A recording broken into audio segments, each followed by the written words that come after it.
오늘 우리에게 주시는 하나님의 말씀은 야고보서 3장 2절에서 10절까지의 말씀입니다. 우리가 다 실수가 많으니 만일 말에 실수가 없는 자라면 곧 온전한 사람이라 능히 온몸도 굴레 씌우리라. 우리가 말들의 입에 재갈 물리는 것은 우리에게 순종하게 하려고 그 온몸을 제어하는 것이라.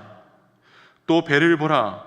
그렇게 크고 광풍에 밀려가는 것들을 지극히 작은 키로서 사공의 뜻대로 운행하나니 이와 같이 혀도 작은 지체로되 큰 것을 자랑하도다.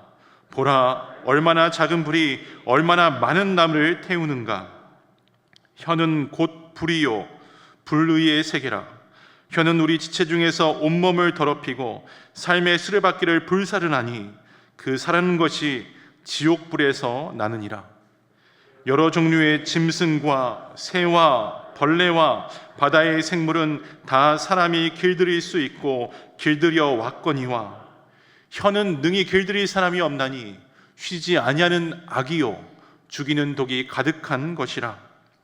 이것으로 우리가 주 아버지를 찬송하고 또 이것으로 하나님의 형상대로 지음을 받은 사람을 저주하나니. 우리 함께 읽겠습니다.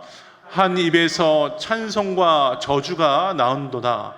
내 형제들아, 이것이 마땅하지 아니하니라. 아멘. 우리가 서로 아파하는 이유, 혀를 다스리는 자가 되라라는 제목으로 오늘 주신 말씀 함께 나누고자 합니다. 먼저 옆에 앉으신 성도님들을 꼭 바라보시고요, 이렇게 축복하면서 인사하면 좋겠습니다. 주님의 이름으로 당신을 사랑합니다. 주님의 이름으로 당신을 사랑합니다. 주님의 이름으로 당신을 사랑합니다. 오늘날 세상은 교회를 향해 차가운 시선을 던지고 또 많은 이들이 교회의 영적인 위기를 말합니다. 그래서 우리는 이 위기를 타개하기 위해서 자꾸만 무언가를 외형적으로 키우려는 유혹에 빠집니다. 건물을 더 크게 짓고 더 새롭고 화려한 프로그램을 만들고 더 많은 사람들이 모여서 더 목청 높여 뜨겁게 찬양하고 기도하면 교회가 다시 살아나고 세상의 빛과 소금의 역할을 감당할 수 있을 것이라 합니다. 어느 정도는 맞습니다. 하지만 사랑하는 성도 여러분, 성경이 말씀하는 진짜 교회의 본질은 여기에만 달려있는 것이 아닙니다. 웅장한 건물이나 세련된 종교 행사에 있지 않습니다. 세상의 진정으로 목말라하고 우리 하나님 아버지께서 찾으시는 진짜 교회의 모습은 바로 오늘 이 예배당 문을 열고 세상으로 나아가는, 비록 상처받고 연약하지만 예수님의 생명을 품은 한 사람, 한 성도가 되는 것입니다. 치열한 세상 속에서 그리고 공동체 안에서 서로를 살리고 세우는 그리스도의 편지요 살아있는 진짜 교회가 바로 우리가 될 때에 비로소 이 땅의 진정한 부흥의 역사가 다시 시작될 줄 믿습니다. 그렇다면 삶과 신앙에서 가장 먼저 훈련되고 회복되어야 할 부분은 무엇일까요?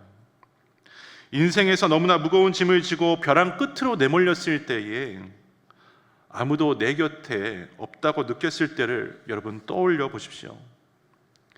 그때 누군가 다가와 건넨 진심 어린 따뜻한 말 한마디에 다시 살아날 힘을 얻었던 경험 있지 않으십니까? 그리고 아마 속으로 이렇게 생각하실 수 있겠습니다. 내 마음을 알아주셔서 나에게 그렇게 따뜻하게 말해주셔서 참 고맙습니다 라고 말입니다.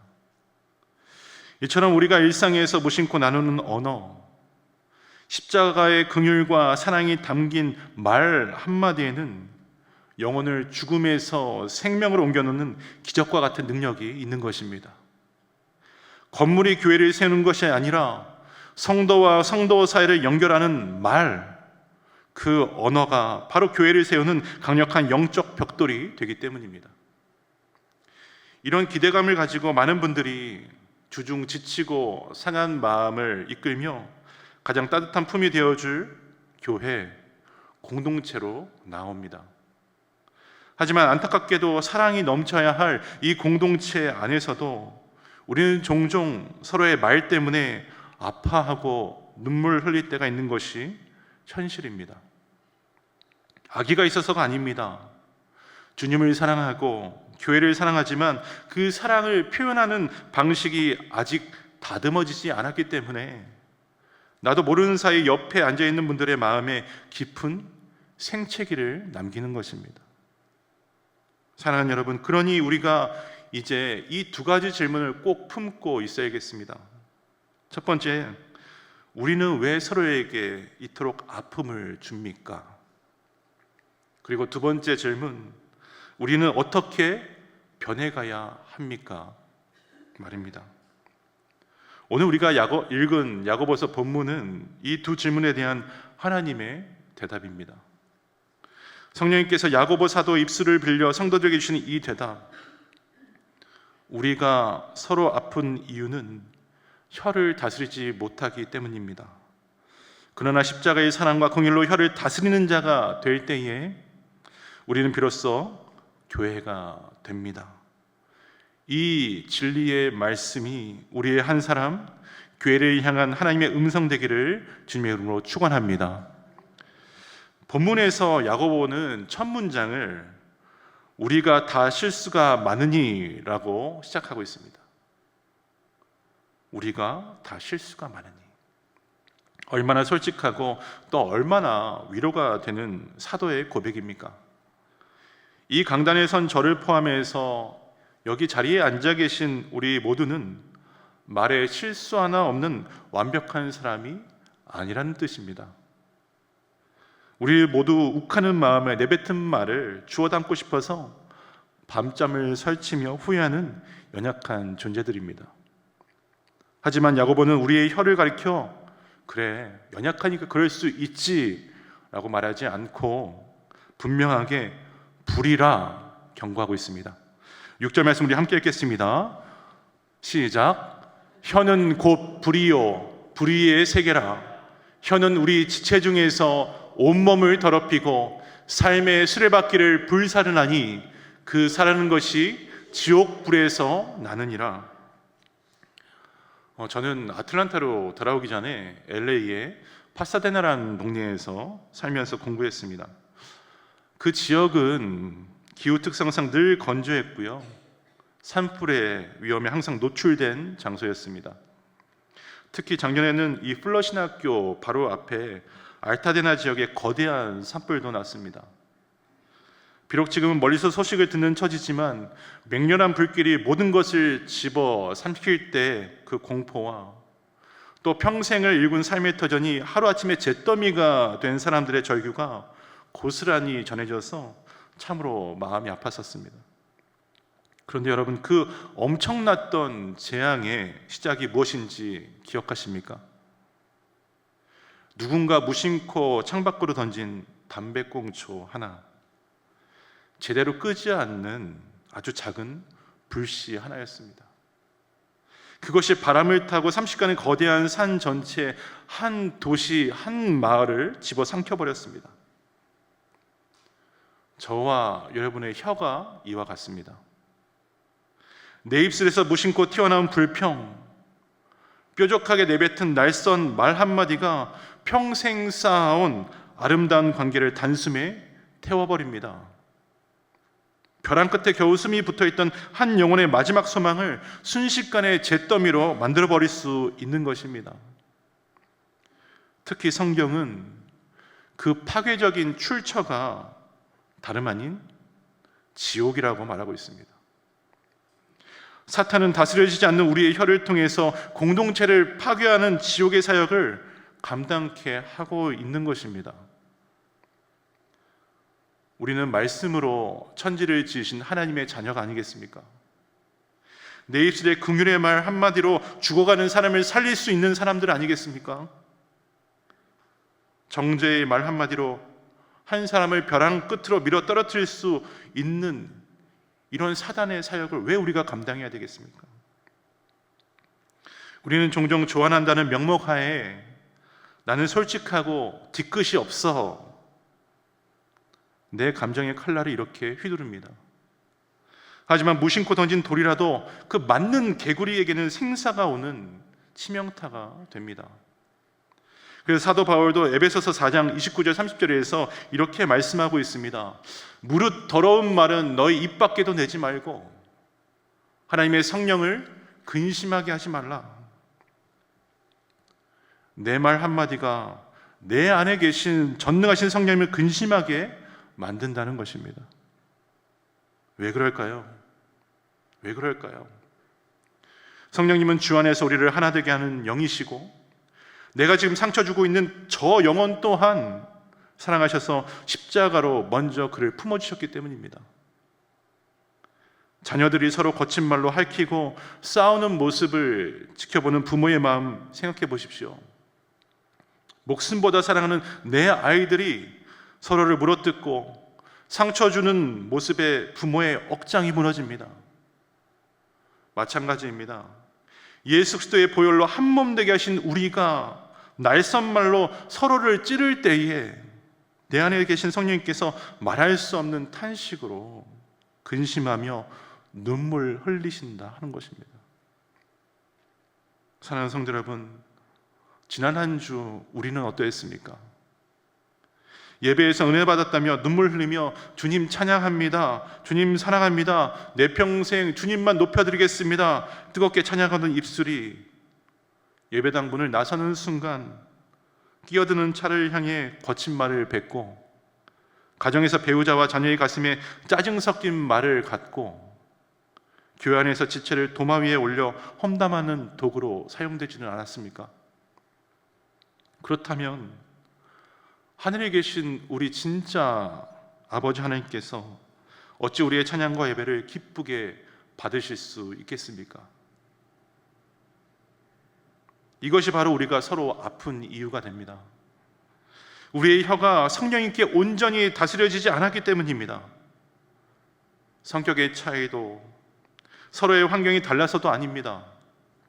우리 몸 가운데 가장 작지만 가장 무서운 이 지체 혀를 아직 온전히 다스리지 못하고 있기 때문입니다. 이것이 야고보 사도가 오늘 저와 여러분에게 내리는 영적 진단인 것입니다. 그런데 계속해서 성경을 읽어보면 여기에 역설을 마주하게 됩니다. 우리는 이미 교회 안에서 서로를 위해 혀를 다스려 부단히 노력하고 있다는 것이죠. 선한 마음으로 사랑하는 지체를 위로하고 영적으로 세워주려는 노력을 진심 어린 수고를 다하고 있습니다. 그럼에도 왜 성도는 여전히 서로에게 상처를 주고 받는 것입니까? 그 이유는 다시 한번 성경 말하고 있지만 우리가 혀를 다스리는 방식 그 자체가 잘못되어 있기 때문이라고 합니다. 우리는 교회 안에서 흔히 정답의 언어를 건넵니다. 성경적으로 옳은 말, 신앙적으로 바른 권면입니다. 얼핏 보면 혀를 아주 잘 다스리는 것처럼 보입니다. 그런데 성경은 이 정답의 언어가 한 영혼을 살리는 데 있어 얼마나 처참하게 실패하는지를 말해주고 있습니다. 특별히 욥기를 보면 잘 알 수가 있습니다. 하루아침에 모든 것을 잃은 욥을 보고 가슴 아파 일주일 동안 옆에 앉아서 눈물 흘렸던 세 친구 여러분 기억하십니까? 그러나 그들이 정작 입을 열어 위로의 조언을 시작하면서 비극은 그때부터 시작합니다. 욥아, 죄가 망하는 자가 어디 있느냐? 욥아, 내가 숨긴 죄가 있으니 하나님께 이런 벌을 받는 것 아니냐? 욥아, 어서 회개하고 하나님께 부르짖어라. 너희의 시작은 미약하였으나 끝은 창대하리라. 여러분, 욥에게 건넨 말 중에 교리적으로 틀린 말 단 한마디라도 있습니까? 없습니다. 구구절절 맞는 말이었고 하나님을 경외하라는 바른 진리였습니다. 그런데 하나님은요, 그들을 향해 호통을 치셨습니다. 욥기 42장 7절 말씀 우리 함께 읽겠습니다. 시작. 너희가 나를 가리켜 말한 것이 내 종 욥의 말같이 옳지 못함이니라. 그들의 정답은 완벽하게 맞았지만 하나님의 마음에 틀렸던 것입니다. 오늘 우리 교회 안에서도 이런 일들이 자주 일어나고 있지 않습니까? 사랑하는 자녀의 갑작스러운 질병이나 방황 때문에 밤새 눈물로 지새우다가 겨우 마음을 추스리고 예배당에 나온 부모에게 선한 마음으로 다가가서 누구누구 권사님, 누구누구 집사님, 자식은 부모 기도에 분량만큼 잘한대요. 더 깨어서 금식하며 부지런하는 하나님의 사인인 것 같아요. 자녀를 우상 삼았던 것 다 내려놓고 어서 기도하세요. 성경적으로 틀렸습니까? 아니, 맞죠. 그런데 이미 무너진 가슴을 안고 다 내 기도가 부족한 탓이야 라며 스스로 자책하는 부모에게 가서 이 정답은 과연 어떻게 들릴까요? 결국 너의 기도가 부족해서, 너가 잘못해서 이 아이가 이렇게 된 거 아니야. 영적인 위로가 오히려 율법의 돌팔매질이 되어서 그의 심장에 잔인한 빗으로 꽂히는 것입니다. 그러니 하나님의 자녀, 성숙한 성도라면 반드시 가슴에 새겨야 할 진리가 하나 있습니다. 진리를 말하는 것 자체가 아닙니다. 진리는 반드시 선포되어야 합니다. 문제는 그 진리가 담기는 그릇을 바라봐야 합니다. 사랑과 긍휼의 그릇 없이 차갑게 쏟아지는 진리는, 정답은 아무리 오라도 한 생명을 살려내지 못합니다. 혀를 다스린다는 것은 단순히 나쁜 말을 안 한다는 것이 아닙니다. 정답을 가르쳐주고 싶은 내 영적 교만을 쳐서 먼저 복종시키는 것입니다. 우리 하나님 어떻게 하셨습니까? 우리가 죄악에서 뒹굴며 죽어가고 있을 때 하나님은 호통치시면서 우리에게 벌을 내리지 않으셨습니다. 하나님은 저 높은 하늘 보좌에서 율법을 지켜야 한다, 똑바로 살아야 한다, 다 너의 죄 탓이다, 차가운 정답만 던지지 않으셨습니다. 독생자 예수 그리스도를 이 깨어지고 결핍된 땅, 우리의 가장 낮고 아픈 자리까지 친히 내려 보내주셨습니다. 예수님은 죽은 나사렛 무덤 앞에서 부활의 신학을 강의하지 않으셨습니다. 먼저 함께 거기에 있던 돌무덤 앞에 한 여인들과 눈물을 흘리셨습니다. 예수님은 가늠하다 잡혀놓은 여인 앞에서조차 율법의 잣대를 앞세우지 않으셨습니다. 먼저 그 여인 곁에 앉으사 죄에서 그를 해방시켜 주셨습니다. 또한 수고하고 무거운 짐진 자들아 다 내게로 오라 하시면서 저와 여러분이 져야 할 모든 죄와 수치를 먼저 친히 짊어지시고 변명 하나 없이 십자가로 향하셨습니다. 이처럼 주님은 늘 사랑과 긍휼이 먼저였습니다. 긍휼의 품 안에서 하나님의 말씀이 한 인생을 구원하는 생명의 능력을 나타내었던 것입니다. 이것이 예수님께서, 우리의 생명의 주인 되신 주님께서 보여주신 진정으로 우리의 혀를 다스리는 방식인 줄 믿습니다. 그렇다면 혀를 다스리는 자가 된다는 것은 구체적으로 우리의 삶에 어떤 모습으로 나타내야 합니까? 그것은 아파하는 지체 곁에 섣부른 조언을 멈추고 다가가서 그 사람의 고통을 영적으로 분석하거나 평가하지 않고 그의 있는 그대로의 모습을 인정해주고 함께 아파해주는 십자가의 긍휼을 담은 공감의 말을 던져주는 것입니다. 집사님, 그동안 어려움을 홀로 견뎌내느라 얼마나 힘들고 외로웠어요. 삶을 포기하지 않고 여기까지 와주어서 정말 고마워요. 집사님의 아픔을 제가 다 알 수는 없겠지만 주님이 아시잖아요. 제가 곁에서 손 꽉 잡고 계속 기도할게요. 이것이 바로 내 감정과 내 영적인 지식이 아닌 십자가의 긍휼이 내 혀를 다스릴 때 흘러나오는 말인 것입니다. 이 공감이 묶인 영혼을 풀어줍니다. 죽어가는 영혼의 숨통을 틔우는 하나님의 음성이 되는 것입니다. 그렇게 함께 울어주는 이 자리에서 관계가 깊어지고 신뢰가 쌓이면 그때 비로소 성도가 전하는 하나님의 복음, 그 말씀이 생명의 능력되어서 그 사람의 심령에 온전히 전달되는 것입니다. 모태신앙으로 자라서 청년부 임원까지 맡으면서 뜨겁게 교회를 섬기던 한 청년이 있었습니다. 근데 아버지 사업이 완전히 부도가 나면서 단란했던 가정이 하루아침에 길거리에 나앉게 되었습니다. 가족의 빚을 갚고 부모님을 살려보려 밤낮으로 공사판과 식당을 전전하면서 뼈를 깎는 수고를 감당했습니다. 몇 달을 그렇게 처절하게 살다 보니까 몸도 마음도 무너졌고 그토록 사모했던 주일 예배조차 제대로 참석할 수 없는 영적인 침체의 늪에 빠지고 말았습니다. 하나님, 도대체 왜 나에게 이러십니까? 원망의 마음 반, 그래도 하나님 나 좀 살려주셔야 되는 거 아닙니까? 간절한 마음 반으로 정말 오랜만에 쇳덩이처럼 무거운 발걸음을 이끌고 교회 문을 열고 들어선 어느 주일이었습니다. 예배를 다 마치고 이제 로비로 걸어 나오는데 교인들이 걱정스러운 표정으로 다가와서 한마디씩 건넸습니다. 형제님, 주일 성수도 빼먹고 영적으로 너무 무너진 거 아니에요? 이럴 때일수록 더 부르짖어 기도해야죠. 힘들지만 11조는 제대로 구별하고 하나님께 드리고 있어요. 물질의 주인도 하나님 것인데요. 자신을 아껴서 하는 말이라는 것을 이 청년도 알고 있었습니다. 성경적으로 틀린 말이 하나도 없다는 것도 알았습니다. 그런데 벼랑 끝에 간신히 매달려 있던 청년의 가슴에 그 옳은 정답들은 수십 개의 날카로운 대못이 되어서 박혔습니다. 나같이 헌금도 낼 돈도 없고 봉사도 못하는 껍데기 같은 사람은 이 거룩한 교회에 나올 자격조차 없구나. 이 청년은 화장실에 숨어 펑펑 눈물을 쏟으면서 이제 두 번 다시는 교회에 오지 않겠다. 내 인생에 하나님은 없다. 이렇게 결심하고 도망치듯 예배당을 빠져나왔다는 것입니다.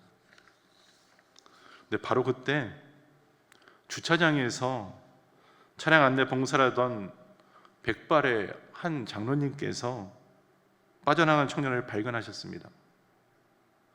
호루라기를 팽개치고 쟁걸음으로 달려가서 청년의 어깨를 탁 잡으셨습니다. 근데 장로님은 아무런 훈계도 어떤 영적인 정답도 성경의 구절을 밀어드리지 않았습니다. 매연과 기름때가 잔뜩 묻은 그 거칠고 투박한 손으로 청년을 꼭 안아주셨습니다. 그러면서 이렇게 한마디 전했다고 합니다.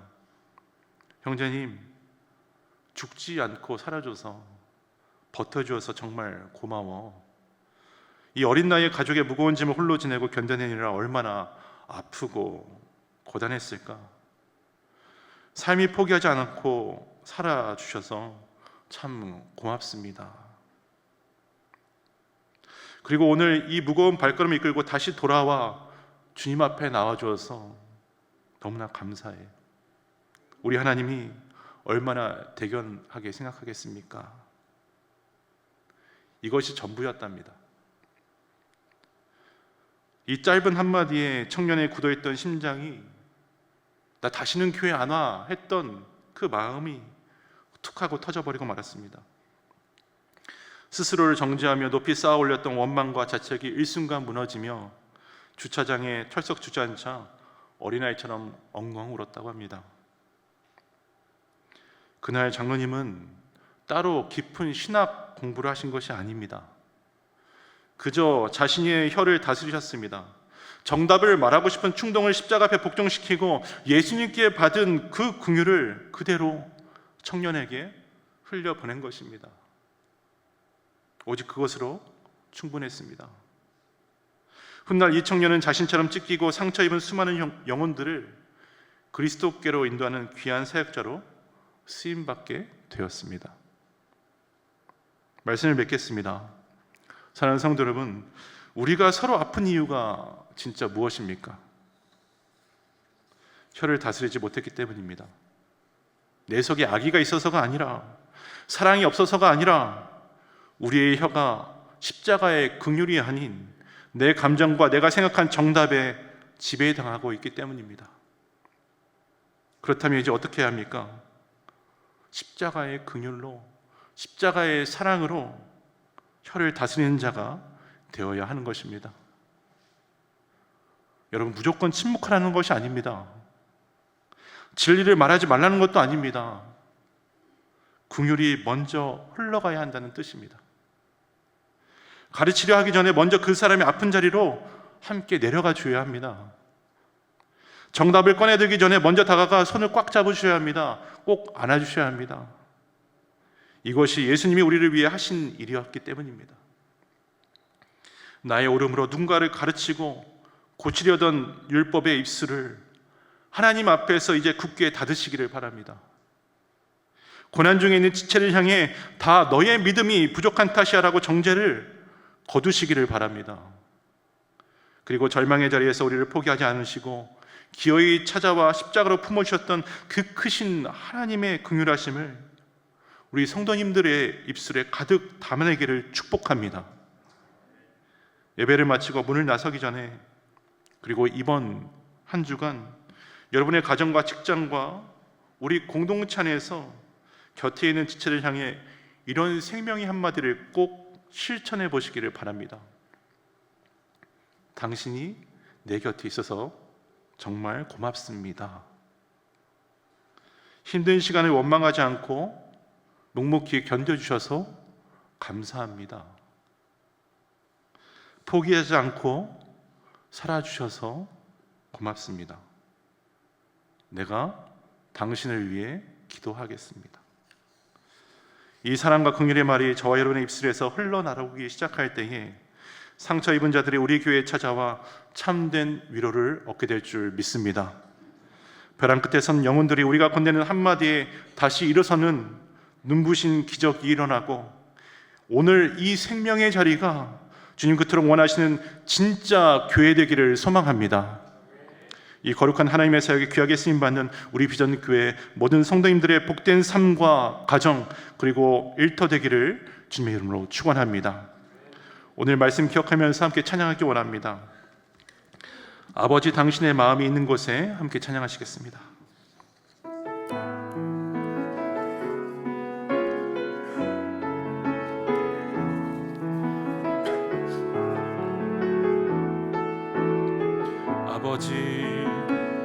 아버지 당신의 마음이 있는 곳에 나의 마음이 있기를 원해요. 아버지 당신의 눈물이 고인 곳에 나의 눈물이 고이길 원해요. 아버지 당신의 마음이 있는 곳에 나의 마음이 있기를 원해요. 아버지 당신의 눈물이 고인 곳에 나의 눈물이 고이기 원해요. 아버지 당신이 바라보는 영혼에게 나의 두 눈이 향하길 원해요. 아버지 당신이 울고 있는 어느 땅에 나의 두 발이 향하길 원해요. 나의 마음이 아버지의 마음 알아. 내 모든 뜻 아버지의 뜻이 될 수 있기를 나의 온몸이 아버지의 마음 알아. 내 모든 삶 당신의 삶 되기를. 아버지 당신의 마음이 있는 곳에 나의 마음이 있기를 원해요. 아버지 아버지 당신의 눈물이 고인 곳에 나의 눈물이 고이길 원해. 아버지 당신이 바라보는 영혼에게 아버지 당신이 바라보는 영혼에게 나의 두 눈이 향하길 원해요. 아버지 당신이 울고 있는 어두운 땅에 나의 두 발이 향하길 원해요. 나의 마음이 아버지의 마음 알아. 내 모든 뜻 아버지의 뜻이 될 수 있기를 나의 온몸이 아버지의 마음 알아. 내 모든 삶 당신의 삶 되기를.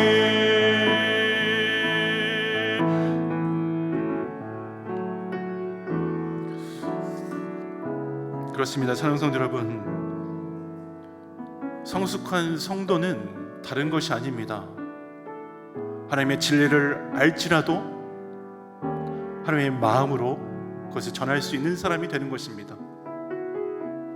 하나님의 시선이 있는 곳에 나의 시선이 있어야 되고, 하나님의 품이 있는 곳에 내가 그 품을 감고 나가야 되는 것입니다.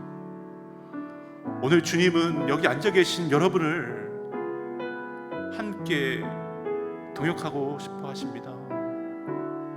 하나님의 마음을 가지고 지금은 또 하나님을 몰라 죽어가는 영혼을 찾아오라 말씀하고 계십니다. 이 놀랍고 거룩한 사명을 우리에게 주셨는데 왜 우리끼리 지금 싸우고 있습니까?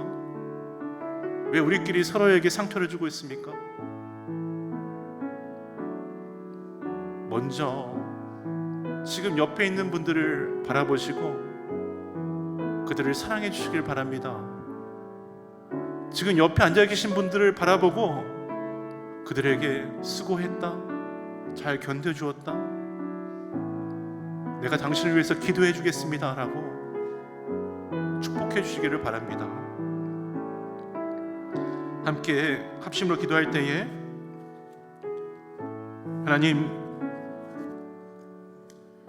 우리가 서로 아팠던 이유는 아버지의 마음이 아닌 내 정답으로 내 혀를 다스렸기 때문임을 깨달았습니다. 이제 나의 혀를 아버지께 드립니다. 정답을 꺼내들기 전에 먼저 그의 손을 잡게 하여 주시고, 그를 가르치기 전에 먼저 함께 울게 하여 주시며, 아버지의 마음이 있는 그 자리, 상처 있고 벼랑 끝에 선 영혼의 자리로 저희들을 보내주시옵소서. 오늘부터 우리의 입술이 아버지의 사랑과 긍휼을 담아내는 그릇 되게 하여 주시옵소서. 진짜 교회 되게 하여 주시옵소서. 우리 주여 한번 부르고 다 함께 합심으로 기도하겠습니다. 주여. 하나님, 그렇습니다. 하나님은 오늘도 우리를 사랑하시고 또 하나님이 보고 계신 그 시선으로 옆에 있는 자를 바라보게 하시고, 하나님이 주신 손과 발을 향하여 그를 향하게 하시며, 하나님 주시는 놀라운 사랑과 긍휼로 그를 품으라고 하십니다.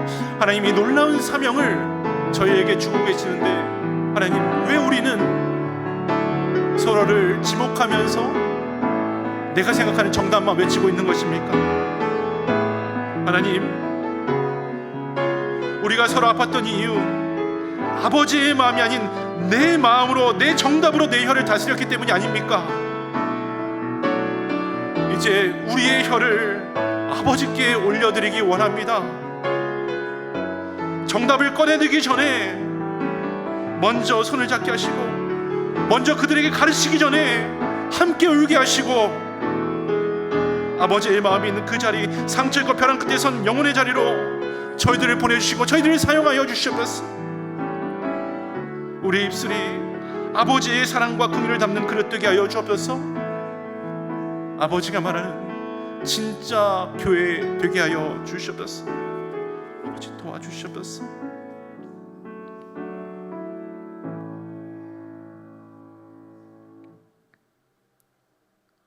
서로 아팠던 이유를 알게 하시는 은혜와 긍휼이 풍성하신 하나님 아버지, 환경 때문도 성격 때문도 아니요 다스려지지 않은 내 혀 때문이므로 고백합니다. 우리의 말로 누군가에게 상처를 주었던 기억이 떠올라 가슴을 치는 자도 있을 것이고, 반대로 누군가의 말에 깊이 찔려 아직 그 상처가 아물지 않는 성도님들도 있을 것입니다.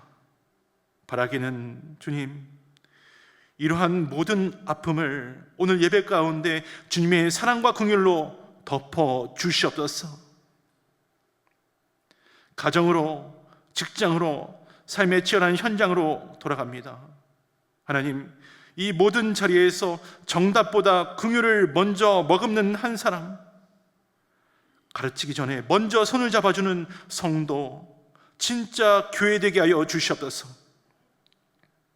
그래서 벼랑 끝에 선 영혼 곁에 아무도 알아주지 않는 외로운 자리에서 투박하지만 떨리는 한마디를 통해 견뎌주어서 참 고맙다, 살아주어서 참 고맙다라는 주님의 말씀을 전하도록 저희들을 사용하여 주시옵소서. 오늘 하루, 이 한 주 우리가 만나는 모든 자리에서 우리 비전교회가 건물을 넘어선 진짜 교회 되게 하여 주시옵소서. 예수님의 이름으로 간절히 기도드리옵나이다. 아멘.